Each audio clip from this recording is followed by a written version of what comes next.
사회면으로 넘어가겠습니다. 정부가 재작년 179명이 희생된 12.29 여객기 참사 현장을 2달 동안 전면 재수색하기로 했습니다. 이 소식은 무겁고도 조심스럽게 봐야 합니다. 참사 1년여가 지난 최근에도 희생자 유해와 유류품이 잇따라 발견되면서 늦었지만 더 철저한 수습과 확인 작업이 필요하다고 판단한 것으로 보입니다. 재수색을 2달 동안 전면적으로 한다는 건 단순한 상징적 조치가 아니라 실제로 다시 처음부터 꼼꼼히 보겠다는 뜻입니다. 시간이 지났다고 해서 끝난 게 아니라는 점, 그리고 지금이라도 놓친 부분을 확인해야 한다는 점이 함께 담겨 있습니다. YTN이 집중 보도한 로맨스 스캔과 봉사활동을 미끼로 한 코인 투자 사기에 이어 이번에는 고령층을 노린 또 다른 투자 사기 일당에 대해 경찰이 수사에 나섰습니다. 이 부분도 절대 가볍지 않습니다. 현재까지 파악된 피해 규모만 89억 원에 달하고 추가 피해자가 더 있을 가능성도 제기되고 있습니다. 그러니까 이미 확인된 규모도 큰데 이게 끝이 아닐 수 있다는 얘기입니다. 특히 로맨스 스캠, 봉사활동 미끼, 코인 투자, 그리고 이번엔 고령층까지 겨냥한 또 다른 투자 사기 수법이 점점 더 교묘해지고 대상도 넓어지고 있다는 느낌을 줍니다. 경찰이 수사에 나섰다는 건 당연한 수순이지만 피해 규모가 89억 원이라는 숫자는 많은 사람들에게 경각심을 줄 수밖에 없습니다.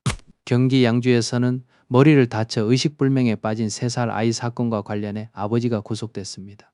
친부는 아동학대 혐의를 부인하는 것으로 전해졌지만 법원은 증거인멸과 도주 우려가 있다고 보고 구속영장을 발부했습니다. 이 사건은 들을수록 무겁습니다. 3살 아이, 머리 부상, 의식불명, 그리고 아버지 구속, 어느 하나도 가볍게 지나갈 수 없는 단어들입니다.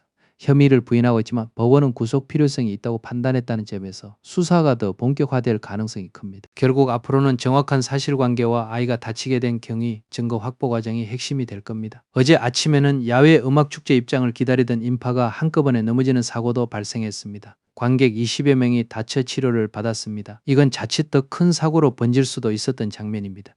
행사장 안전관리와 입장 동선 통제가 제대로 이루어졌는지 점검이 필요하다는 지적이 나오는 이유가 여기에 있습니다. 축제 분위기라는 게 들뜨기 쉽고 입장 시간에는 사람이 한꺼번에 몰리기 쉬운데 바로 그 순간 안전 통제가 무너지면 작은 흔들림이 큰 부상으로 이어질 수 있죠. 20여 명이 다쳐 치료를 받았다는 건 결코 넘길 수 없는 수준입니다.